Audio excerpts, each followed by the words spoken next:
Hello, thanks for joining us on the news. I'm Ruth Aguele. My sign language interpreter is Franklin Efe. Let's bring you the headlines.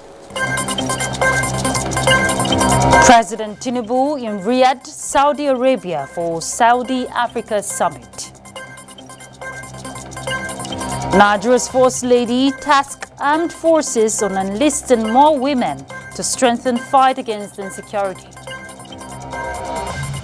And Angola records over 50,000 cases of tuberculosis between January and September.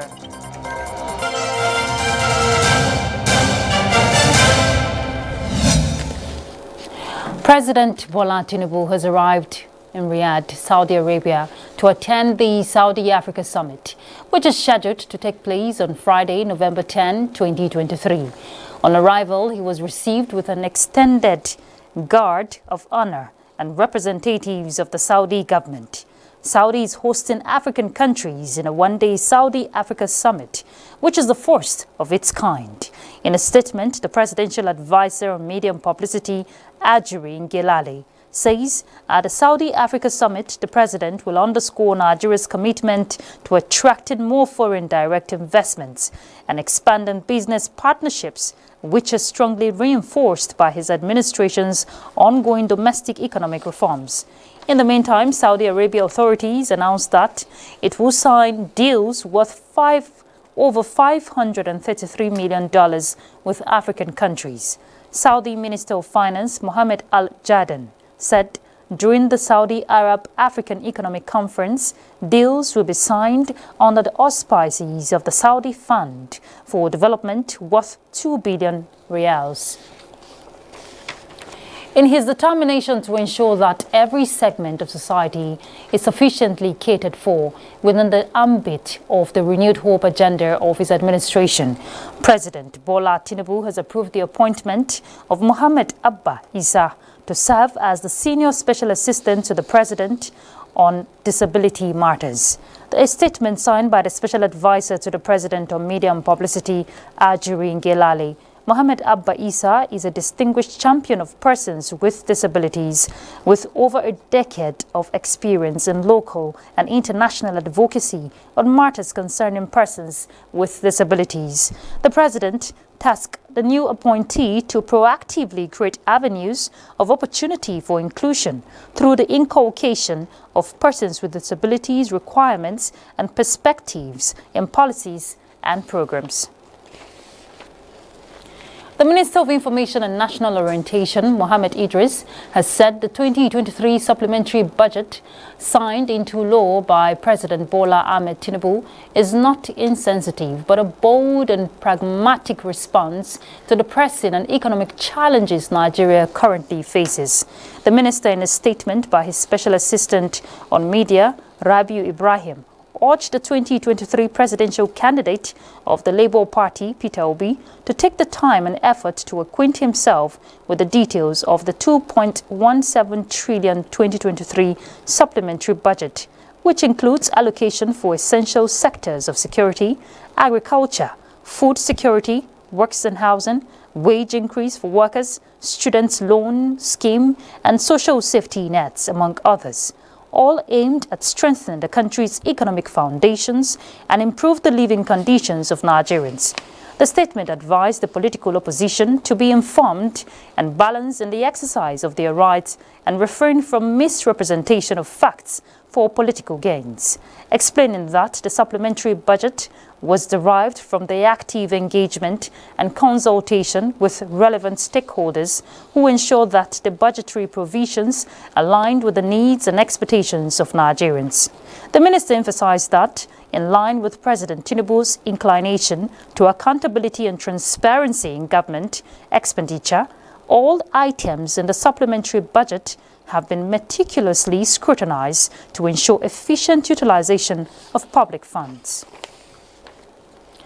Political parties, candidates and other participants in the electioneering process for the November 11 governorship poll in Kogi State have signed a peace accord to maintain a favorable environment for holding the off-cycle election contested for by 18 candidates, Jacob Sani reports. To control the unexpected in the November 11 governorship election in Kogi State, the National Peace Committee believes that the state should be established on peace, justice, and equity, with every person having the right to political participation. That is, all actors, particularly political parties candidates, in the upcoming election in Kogi State must maintain some level of decorum before, during, and after the poll. The Nigeria Police Force, the National Peace Committee, INEC, traditional institutions, and interreligious leaders all gave assurances that political parties and their followers should play the games appropriately. There is the contestants who are offering themselves through their political parties for service of the people. They are to present themselves to be voted for, not impose themselves or grab power by all means. We have a core of ad hoc staff that is well prepared, well managed, and will be properly supervised to ensure that free and fair election is delivered in Kogi, Bayelsa, and Imo. The signing of a peace treaty by the Kogi State government adds to the existing peace in the state. Kogi State's off-cycle governorship election began in 2011. Jacob Sani, NTA News.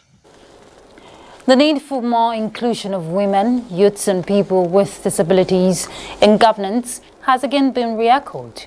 This was during the stakeholders' dialogue and technical engagement on inclusive governance between political parties and civil society organizations held in Abuja. Mohammed Rabiu Ali reports. Before now, the inclusion of women, youth and people with disabilities in governance is not encouraging. Thanks to the bill Not Too Young to Wrong signed into law by the former President Buhari that has raised the hope of this set of people. Stakeholders at this dialogue agree more needs to be done, considering the huge gap, especially in political participation. It remains a truism that most of the leadership positions in the major political parties are dominated by men. And the only position reserved for women is mostly that of the women leader. Who tells you that Nigerian women cannot be men's leader? All Progressives Congress has been able to implement inclusiveness in the party process, and of course in other areas as well. But we are still hoping that they will do more. Others recommended that political parties with single digit of women candidates should be disqualified from participating in elections. Disability Act be reviewed in the National Assembly to ensure specific clauses that will enforce inclusion of people with disabilities in political parties and compliance.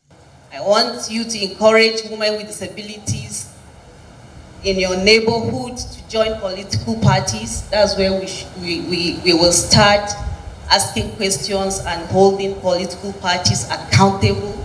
I ran twice, I did not win, but I have inspired many women to come out and be part of the political process. They, however, believe that until an inclusive gender policy is developed in all political parties, the issue of women, youth and people with disabilities inclusion will not be addressed. In Abuja, Muhammad Rabiu Ali, NTA News. Senate have kick-started Nigeria's economic and financial roadmap for the next 3 years, the first we hear under the current administration. The medium-term expenditure framework and fiscal strategy paper interactive session, as posited by the President of the Senate, Godswill Akpabio, is coming at a time of massive pressure on finances. Economic projections and policies, he emphasized, should be prepared in ways that would yield improved revenue, block leakages, reduce deficit, and improve the well-being of citizens in fulfillment of the renewed hope agenda. Senator Akpabio emphasized that heads of ministries, departments and agencies of government must avail themselves for this critical national exercise. The federal government has procured 6,750 tons of wheat seeds for the 2023-2024 dry season farming, as directed by President Bola Ahmed Tinubu. Musa Ali reports that the government is also introducing a new program known as National Agriculture Growth Scheme.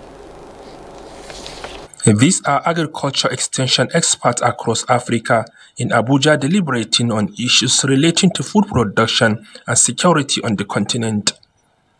It is the 6th edition of the meeting. What can we do to identify things that farmers are already doing, amplify them, get the lessons, and improve the agricultural system in Africa? It's a transformed agriculture that ensures food security and makes Nigeria a leading player in global food market, provided by a dynamic, responsive, knowledge-based, and ICT-driven. Minister of State for Agriculture and Food Security, who represented President Bola Ahmed Tinubu, explained steps being taken by the administration to improve national food security. In achieving this, the government has come up with a program such as the National Agricultural Growth Scheme, Agro Pocket, where it is planned to increase our production, the output of our production, by supporting farmers with improved seeds, fertilizers, both organic and inorganic, and irrigation facilities. In the meantime, the Ministry of Agriculture has taken delivery of more than 6,000 tons of hybrid wheat seeds. The imported seeds arrived at the Nigerian port in Lagos and inspected by the two ministers, Abubakar Kyari and Aliyu Sabi Abdullahi. Musa Aliyu, NTA News. Minister of Environment Balarabe Abbas Lawal wants a complete buy-in by the media into government's plans to combat environmental pollution with open defecation, oil contamination and remediation efforts in Ogoni land, which are some of the issues laid before newsmen for immediate action. Charles Alpha reports. Meeting with the media for the first time since he was sworn in as Minister of Environment, Balarabe Abbas Lawal has a clear-cut plan of what he wants to achieve as he familiarized himself with correspondents reporting on the environment. We must succeed by all means and deliver on Mr. President's mandate, he said, discussing ongoing efforts with other ministries in growing Nigeria's economy without necessarily incurring environmental consequences, particularly those caused by oil spillage and industrial waste.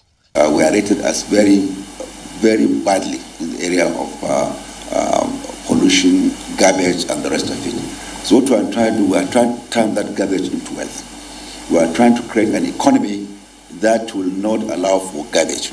He parleyed with the media on issues bordering on open defecation, desertification, waste recycling, the Ogoni cleanup, and remediation efforts by government. One thing that we are going to push strongly in the Ogoni cleanup is to get the people involved, because they have a whole structure of community engagement, but I don't think they're engaging very well. So we're going to get them involved. We're going to get the traditional institutions, the youth, the women groups, the MOSOF, which I think all sorts of issues are associated with them, which we are trying to address. As the minister swings into action on climate change, a buy-in from the media in form of innovative ideas, he said, will be instrumental in maintaining a healthy environment for all.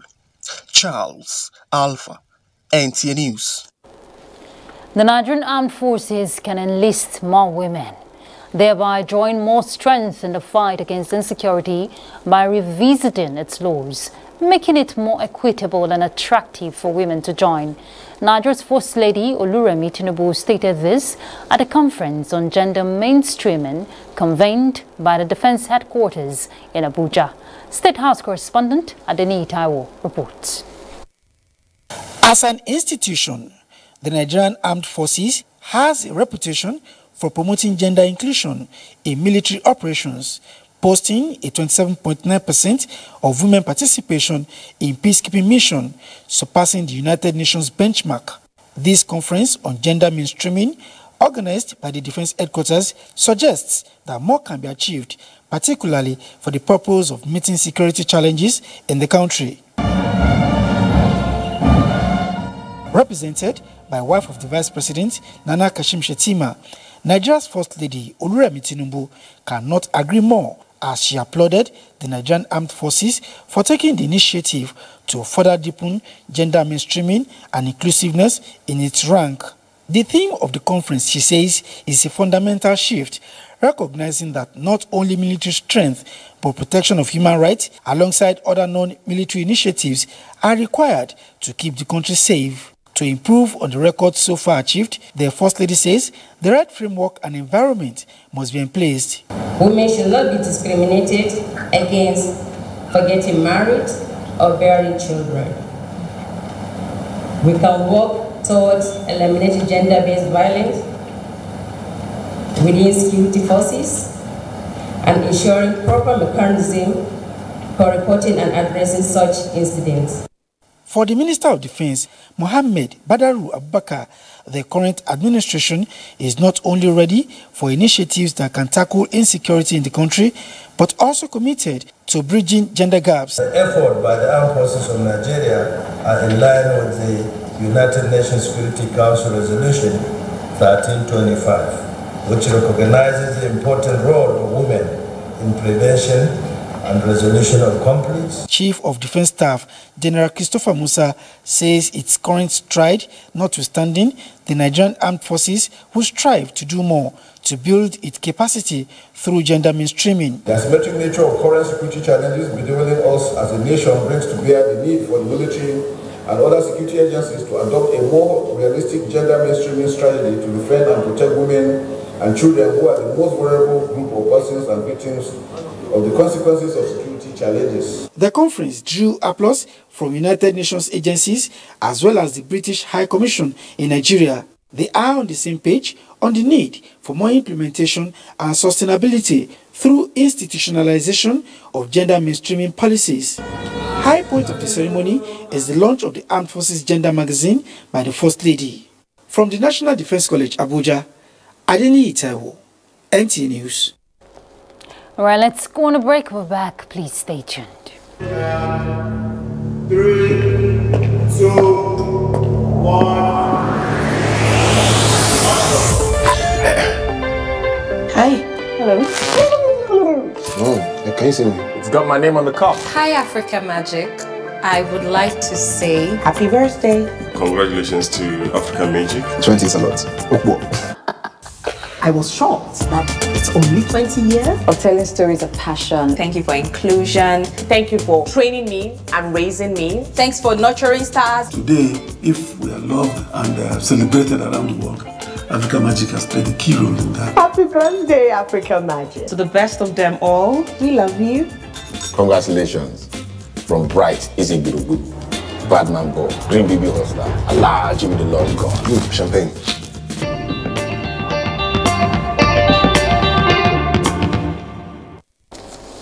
Right, welcome back.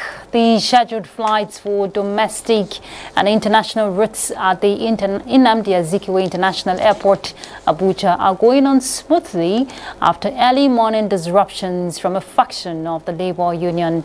The situation, which caused confusion and panic at the toll gate of the airport, has been brought under control with the intervention of security agencies. A visit by the NTA crew revealed that operations at the airport are progressing steadily. Some of the members of the aviation unions who spoke off camera, comprising the National Union of Air Transport Employee and the Air Transport Services Senior Staff Association of Nigeria, disclosed that their members are going about their normal day-to-day activities. Some of the passengers confirmed that they are undertaking trips in and out of the airport at a normal flight schedules without any hitch. Within the airport premises, but have not gone out. But some person said it has been resolved, and they came to address them that it has been brought to normal. Not too long ago, a friend of mine called me and told me that there were some discrepancies at the airport and everything was closed. But getting here, I'm here at the airport right now. I'm about to check in, and so everything is good right now. Officials of the Directorate of Technical Aid Corps, led by the agency's Director General, Dr. Yusuf Buba Yakub, have commenced an evaluation and monitoring exercise to some countries in the East African sub-region, with the first leg in Kampala, Uganda. The Corps Director General said the monitoring and evaluation exercise was a necessary means of familiarizing himself with the stakeholders of the tax scheme in the sub-region since assuming office about 2 months ago. The team is expected to assess the condition of the volunteers and the level of compliance of recipient countries and the volunteers with the tripartite agreement entered into with the Federal Republic of Nigeria on one hand and the volunteers on the other hand. The delegation is expected to meet with officers of the Nigerian missions in countries being visited, the volunteers, and as well as all the stakeholders contributing to the realization of President Tinubu's foreign policy initiatives through the Corps mandate. Zambian President Hakainde Hichilema has called for cross-border collaboration and control of drugs to avoid substance abuse. During a high-level session on addressing substance use and related mental health disorders among youth, women and children in Lusaka, President Hichilema says African countries must come up with legislation which will control access to drugs by children and youths. They have come from various countries to discuss one of the most pressing issues on the continent, drugs and substance abuse. Reformed drug addicts, researchers, health practitioners and policymakers are meeting in Lusaka for a 3-day high-level session on drugs. President Hakainde Hichilema was represented by Vice President Mutalena Rumango, called on African countries to tighten access to drugs. Controlling access to drug through A. Legislation and implementation of appropriate laws. Cross-border cooperation between countries and continents. Combining drug control policies with alcohol control policies, including where and what times alcohol is sold. Health Minister Sylvia Masebo was one of the speakers at the 3-day event. We are dealing with the pandemic to a scale unseen in the past. The statistics of drug use, addiction and resulting social, economic and health consequences compel us to act urgently. As parents, teachers, lawmakers, service providers and citizens, it is our responsibility to provide young people with the opportunity to work in partnership with us and give them the voice where they lack the voice, listen to them where they have the voice, and involve them in solving the problems that they face. The rise in drug abuse among youths and women is one of the biggest worries among its stakeholders. The U.S. government has also helped to support the creation of the International Society of Substance Use Professionals, or ISSUP, to share information and trainings on substance use disorder prevention and treatment. The World Drug Report projects a 40% increase in drug use across Africa by 2030. And indeed, the non-medical use of narcotic drugs and psychotropic substances are on the sharp rise across the globe, including the continent, which is a grave concern to us, especially for those with special vulnerabilities or those who may be more at risk, such as young people, women, children in our society. During the meeting, former drug addicts will highlight how they managed to break free from the abuse. A big number of youths from across Africa are also in attendance to highlight challenges youths face in the wake of increased drug abuse. Minnesota's High Court has dismissed a lawsuit that attempted to keep Donald Trump from being on the 2024 primary ballot, saying he had participated in an insurrection which bars him from holding the office. Charles Alpha reports. Section 3 of the 14th Amendment protects the Republic from oath-breaking insurrectionists because its framers understood that if they're allowed back into power, they will do the same or worse. Should we, is the question that concerns me the most. The Minnesota Supreme Court said the issue itself is ripe for review, but not in the primary election where political parties select their nominees for the general election.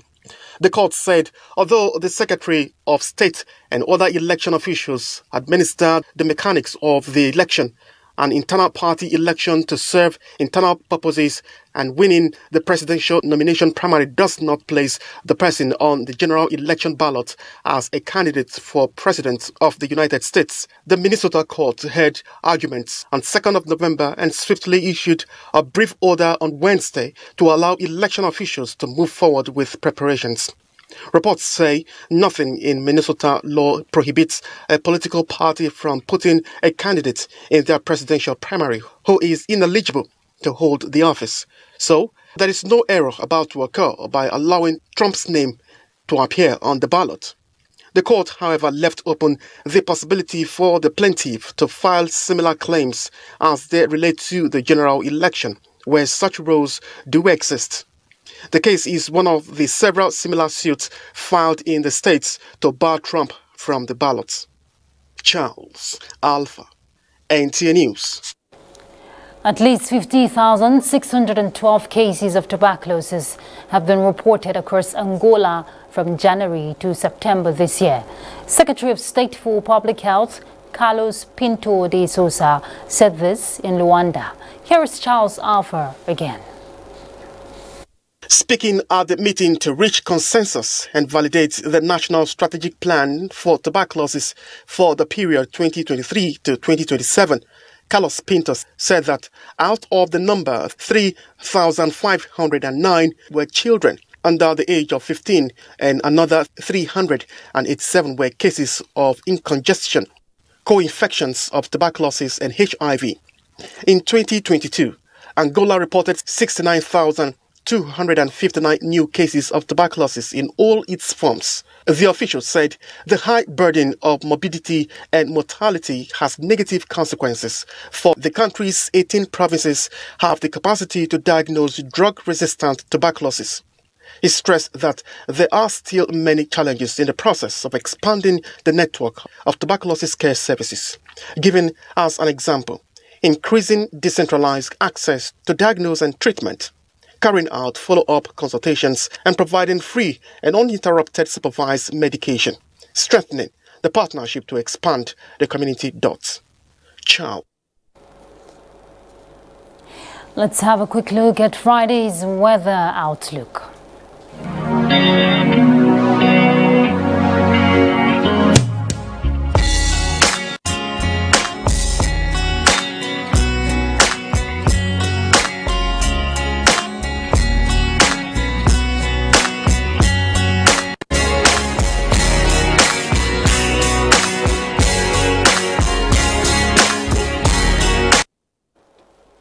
That's the news. Thanks for your time. I'm Ruth Aguele. My sign language interpreter is Franklin F.A. Bye.